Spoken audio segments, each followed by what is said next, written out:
penuh terus mengalir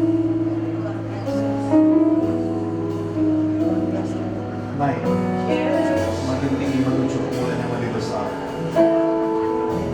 Disitulah saya mulai hari demi hari saya mungut dari tong sampah, saya mesti makan dari satu orang. Apalagi saya juga saya pernah makan daging yang sudah berulang karena nggak ada duit. Makanya saya keluar makan di restoran. Luar biasa kan? Setengah tahun saya dipelihara sama nih orang. Sampai suatu ketika saya ikut komsel di Jalan Kopi ya sama pendeta Johan. Melalui komsel inilah saya tumbuh pesat. Sampai terakhir di Jamal sama pendeta Johan, dia bilang Tuhan akan bawa kamu ke jalan Ulofat yang besar. Saya bilang puji Tuhan, kali ini tumpen bagus, saya bilang. Biasanya harus kerja keras dulu, biasanya harus belajar dulu. Wah, saya bilang kurang apa lagi, ini kayak Ulofat besar. Wah, bagus nih. Nah, akhirnya kehidupan saya udah mulai naik. Ya puji Tuhan, bulan ini saya ngambil mobil dengan berdiri sendiri.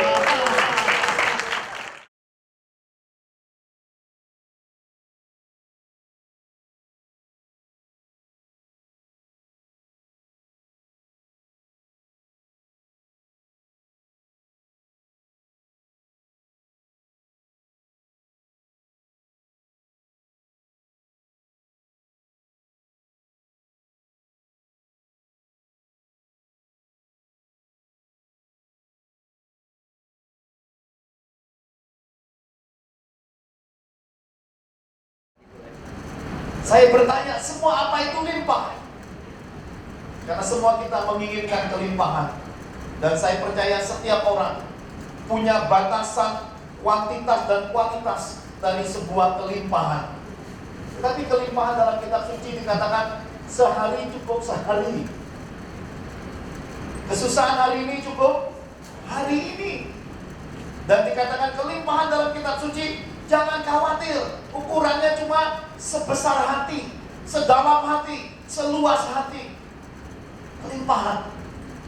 Saya mau ajak melihat beberapa dimensi apa yang dipesankan Tuhan Yesus ketika kita melihat lebih dekat. Kenapa kita tidak melimpah? Sedangkan kita punya Tuhan yang melimpah, dan firman-Nya berkata Tuhan Yesus datang supaya aku mempunyai hidup dan mempunyai dalam segala kelimpahan. Ini firman tidak bisa dibatalkan.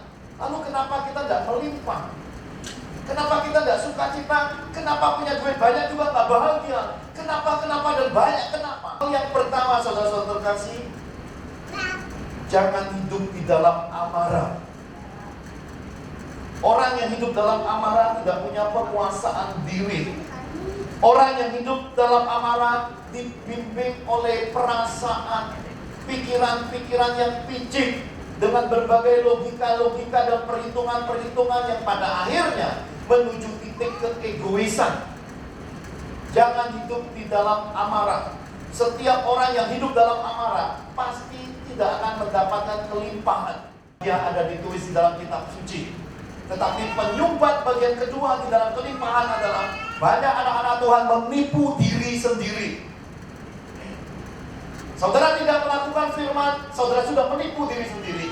Saudara tidak melakukan penaburan di dalam hidup, saudara tidak pernah bergerak menabur, saudara sudah menipu diri sendiri dengan berkata, oh kami menuai, hamba Tuhan menyampaikan visi, ini tahun penuaian. Bagaimana menuai, gak pernah nabur. Saudara nipu diri sendiri.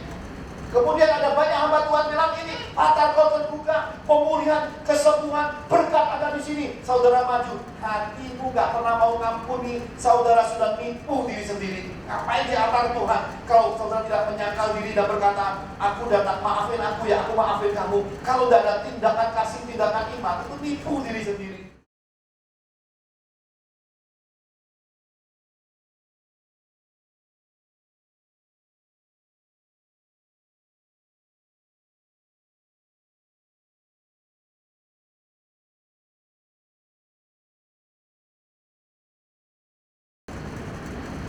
Kuncinya cuma satu, teguhkan hati. Iman yang teguh itu bisa mengubah semua situasi dan keadaan dalam hidup. Hari-hari ini banyak sekali anak-anak Tuhan tidak teguh hati, bimbang. Banyak pengajaran, banyak sekali hal-hal yang berbeda, jadi tambah bimbang. Imannya tidak teguh. Cukup pegang kitab suci. Hamba Tuhan cuma perantara. Kitab suci 1000 tahun, sejuta tahun, tetap kitab yang murni. Pegang ini saja, saudara.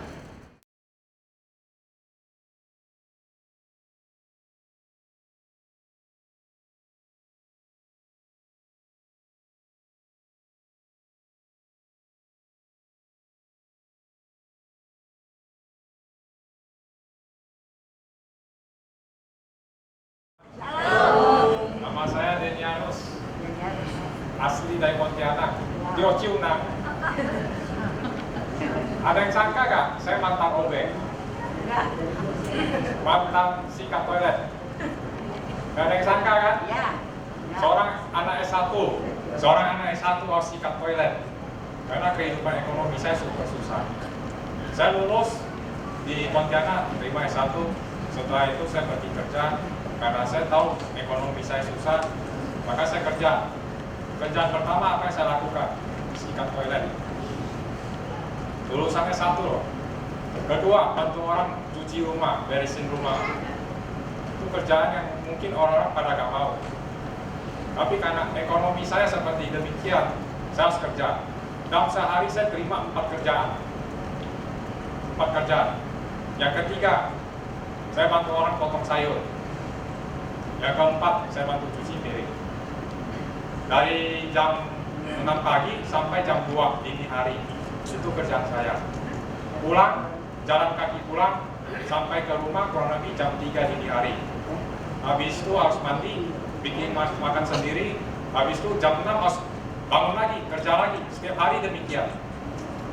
Saya tahu kehidupan saya sangat susah.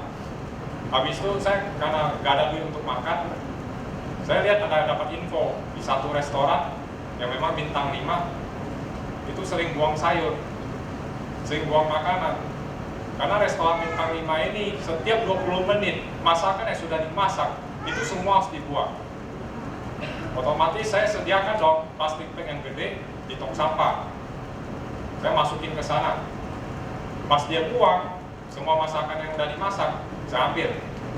Tapi tidak boleh ketahuan. Kalau ketahuan pasti ditangkap. Disitulah saya mulai hari demi hari saya mungut dari tong sampah, saya mesti makan dari sana. Tapi puji Tuhan makanannya enak-enak, rasa bintang 5, ya kan? Kepiting lah, udang lah, semua saya pernah makanin. Habis itu saya merasa kehidupan saya kok begini ya. Saya nangis, saya tidur. Pas saya bangun, saya bilang, Tuhan saya masih hidup gak? Tuhan, saya masih hidup gak? Tiap hari seperti itu. Saking pahitnya kehidupan saya harus tiap hari bangun seperti itu. Karena apa boleh buat? Bapak saya sakit, butuh biaya berobat. Jadi saya mesti kerja keras, ekstra, untuk membuat bapak saya bisa kasih biaya obat untuk bapak saya. Habis itu saya mikir, saya mau berhenti kerjaan aja. Kalau tiap hari seperti ini, gak lama pasti juga sakit-sakitan juga ikut bapak saya juga. Saya mikir ke Tangerang atau ke Jakarta kerja. Saya mikir lama, sama kurang lebih 2 bulan. Saya tinggalin semua 4 pekerjaan saya yang mungkin orang nggak mau. Saya mikir akhirnya saya putuskan ke Tangerang, ke Jakarta pertama. Awal saya ke Jakarta, itu hidupnya betapa pahit, saya harus tidur di lantai. Di tempat kos teman saya. Saya hanya bisa hidup dari sekitar Monas. Orang-orang jual rokok, jual minuman, saya pinjam 1 dus minuman. Jaminannya apa? Jam tangan saya ini. Saya kasih jaminan. Dia bilang, Bu, boleh pinjam nggak 1 dus aqua ini? Dia bilang boleh, jaminannya ini. Saya jual ke tempat rumah makan Padang-Padang. Saya ngomongnya apa? Bapak, Ibu, ini 1 botol aqua harganya 5.000. Saya jual ke Bapak Ibu 10.000. Ada yang mau nggak? Gak ada kan? Saya bilang sisanya untuk sedekah. Ada yang mau gak? Pasti ada yang mau dong. Nah, sedekahnya untuk saya. Jadi saya balikin semua uangnya, 5.000 dari modal, 5.000 untuk saya hidup. Itu kisah hidup saya. Betapa pahitnya. Semakin lanjut saya cari kerjaan, gak ada orang Jakarta mau terima orang seperti saya. Padahal saya lulusan S1, nilai saya tertinggi. S1 kumlot, lulusan S1 2 tahun 8 bulan. Nilai A semua. Tapi di Jakarta gak ada yang mau terima. Kenapa? Saya pikir ada yang salah di lamaran kerja saya atau apa. Rupanya pertama faktornya saya orang Pontianak. Kedua, nggak punya kendaraan. Saya ubah dong CV saya. Saya ubah. Saya tinggal di Jakarta, punya kendaraan. Otomatis banyak yang panggil. Pas yang panggil, kehidupan saya udah mulai sedikit berubah. Tapi belum berubah dahsyat. Saya mesti saya seorang marketing, saya mesti bagi flyer, brosur dari jalan kaki. Gak ada yang mau terima. Ada ditolak, yang ada juga dikejar anjing. Itu aja. Ke rumah-rumah orang saya pagi terus. Saya gak nyerah. Akhirnya terkumpul juga gak seberapa habis untuk makan. Saya pernah berdoa, saya teriak, Tuhan Yesus, aku ini anakmu. Waktu itu saya masih Katolik. Aku ini anakmu. Saya nggak punya duit untuk makan, untuk hidup. Apa gunanya, saya bilang. Saya udah merasa bosan hidup. Tapi saya selalu ingat orang tua saya. Kalau saya nggak bekerja, saya nggak bisa bantu bapak saya beli obat. Saya mesti ekstra kerja keras. Habis itu saya masarin, ada satu tante-tante tiap hari ngajak saya ke gereja. Saya nggak mau, gereja Kristen. Bagi saya, gereja setan. Saya ngomong jujur, bagi saya gereja setan. Kenapa? Lagunya ngorok lah, apalah. Nggak sesuai dengan saya Katolik. Klasik, lembut gitu kan. Saya merasa, gereja setan ngapain? 2 bulan kemudian yang ngajak terus, akhirnya nggak enak nolak. Saya ikut pertama kali masuk. Saya bilang gereja setan. Tetap saya bilang gereja setan. Habis itu saya cabut. Habis itu ngajak terus sampai 3 bulan. Akhirnya saya masuk lagi. Kali kedua ini Tuhan jamah saya. Saya merasakan damai yang nggak pernah saya dapatin sebelumnya. Saya merasakan luar biasa damainya dan saya merasa kok inilah agama saya, inilah gereja saya. Akhirnya saya terima baptis. Setelah berjalan saya masuk jadi orang Kristen, akhirnya ada peningkatan dari sisi ekonomi. Properti saya ada yang mau nyewa dan yang lain-lain. Setelah itu saya merasa kebutuhan masih belum terpenuhi. Saya teriak lagi, Tuhan Yesus, aku ini anakmu, butuh makan, butuh minum, semua saya butuh. Beras aja saya nggak mampu beli. Jadi harus gimana dong? Bulan depan saya harus bayar kos. Teman sudah ngusir saya, nggak bisa tinggal lama-lama di sana. Jadi akhirnya besoknya saya iseng cek ke ATM. Tahu nggak? Seorang yang sudah terima gaji, harusnya nggak mungkin terima gaji lagi dong. Ada 2.500.000 tertransfer ke rekening saya. Saya nggak tahu dari mana. Tulisannya kalau cek di bank auto send, nggak ada namanya. Saya juga bingung, entah dari siapa yang kirim. Tapi saya bilang puji Tuhan. Habis itu uang bulan demi bulan terpakai nggak habis. Saya bilang lagi, teriak, Tuhan saya butuh makan dan minum, gini-gini. Akhirnya kenapa? Ada seorang tetangga, saya nggak pernah sapa dia sama sekali. Tetangga sesama kos. Dia pelihara saya sampai 7 bulan. Sehari makan 3 kali, dahsyat nggak? Itu benar-benar Tuhan Yesus kabulkan setelah saya menjadi Kristen. Habis itu saya mikir, saya nggak ada motor, saya harus mesti bagi flyer, naik angkot, jalan kaki. Saya mikir, nama saya doa, Tuhan Yesus, seandainya ada orang yang baik hati ingin memberikan saya motor, saya mau Tuhan, saya mau, saya bilang. Akhirnya ada satu orang, saya juga gak kenal dekat, dia bilang, saya mau kasih kamu motor Matic 2010 masih baru. Kamu pakai aja BPKB jadi nama kamu aja. Nah, saya bilang nggak bisa, karena saya tinggal di domisili Pontianak, mana bisa, saya juga nggak mau. Ya udah saya pinjam aja, nggak, saya kasih kamu, saya juga nggak pakai, kasih full, pajak saya bayarin. Kebayang nggak ada orang seperti ini? Kalau bukan Tuhan Yesus yang jamah. Itu benar-benar satu Tuhan gerakan. Oh, saya pikir ada motor nggak bisa beli helm aja nggak mampu beli. Saya keliling sebuah flyer tanpa helm, tapi saya selalu lihat polisi dari jauh dulu. Kalau nggak ada polisi, saya lewat ke klaster orang bagi flyer. Jadi satpam tanya mau kemana? Saya mau ke rumah si ini, si itu. Meski Kristen masih ada ngecap sedikit. Jadi saya ke rumah ini, ke rumah itu, bagi. Oh ya silakan. Nah, habis itu saya bagi keluar. Kok cepat Pak? Katanya mau bertamu di rumah ini. Ya bentar aja, orangnya nggak sibuk juga lah, saya bilang. Nah, habis bagi ya sudah. Habis itu saya merasa masih belum cukup nih, makan dan minum belum terpenuhi juga. Yang tetangga sudah kasih makan. Saya doa lagi, Tuhan, bulan depan kos-kosan saya naik 50.000. Duit dari mana mau bayar lagi? Gak mampu bayar nih. Nah, saya bilang, seandainya ada jemaat Engkau yang baik hati, kasih rumahnya saya tinggal gratis, tiap hari dikasih makanan restoran bintang 5, saya mau Tuhan. Saya ngomong gitu. Ini kan doanya iseng doa. Tuhan jawab. Tuhan jawab. Saya gak bohong, Tuhan jawab. Ada satu ruko yang gak pernah ditinggal di Alam Sutra, depan Living World. Rukonya layak tinggal. Ada shower, ada AC, lengkap. Selama saya hidup di kos, saya selalu tidur di lantai. Gak pernah ada kasur, gak pernah ada apa-apa. Di ruko ini, saya dikasih AC, dikasih kasur, shower lagi. Mandinya shower. Akhirnya saya bilang, wah benar kan nih. Habis itu saya, Tuhan makanannya belum nih. Belum bisa makan nih. Tiap hari. Ini orang kan saya keluar makan di restoran. Luar biasa kan? Setengah tahun saya dipelihara sama nih orang. Sampai suatu ketika saya ikut komsel di Jalan Kopi ya sama pendeta Johan. Biasa pas dipegang, jalan kamu sampai ke sini harus narik lega, habis itu mesti jalan lagi, bawa lega gitu. Saya bilang, Tuhan, hidup saya sudah susah banget nih, masa harus ditempa lagi? Kurang apa lagi? Saya bilang, saya pernah makan daging yang sudah berulat karena nggak ada duit. Saya pernah makan daging bakso tikus, sudah juga pernah. Apa kurang susah lagi? Saya bilang, ya kalau Pak Johan yang bilang itu, ya apa boleh buat?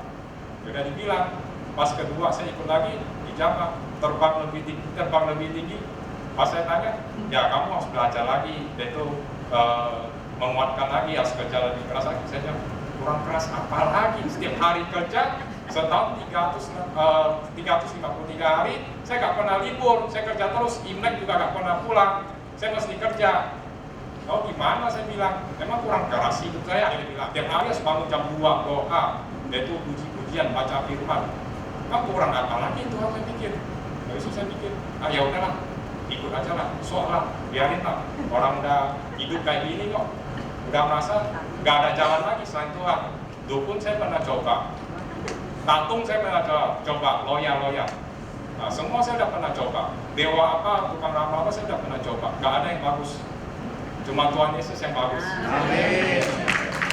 Dan saya ikut komsel, sampai suatu ketika saya mendapat berkat yang besar yang mampu bayarin utang-utang orang tua saya senilai 400 juta. Itu berkat dari Tuhan. Habis itu saya mulai menabung sedikit demi sedikit. Melalui komsel inilah saya tumbuh pesat. Sampai terakhir di Jawa sama pendeta Johan, dia bilang, Tuhan akan bawa kamu ke jalan ulofat yang besar. Saya bilang, puji Tuhan, kali ini tumpen bagus, saya bilang. Biasanya harus kerja keras dulu, biasanya harus belajar dulu. Wah, saya bilang, kurang apa lagi? Ini kayak ulofat besar, wah bagus nih. Nah, akhirnya kehidupan saya udah mulai naik. Ya puji Tuhan, bulan ini saya ngambil mobil dengan duit diri sendiri. Dengan jerih payah saya sendiri, dengan bantuan Tuhan Yesus. Tuhan yang bukakan jalannya. Jadi saya bilang kepada bapak-bapak, ibu-ibu, percaya Tuhan aja. Kalau semakin kita banyak berdoa, ataupun semakin kita percaya, dan sikap kita diubah, pasti Tuhan ubah kehidupan kamu. Semuanya diubah. Hanya Tuhan Yesus yang bisa mengubah, yang lain tidak bisa. Sekian kesaksian saya merasa sangat diberkati sama Tuhan Yesus. Terima kasih.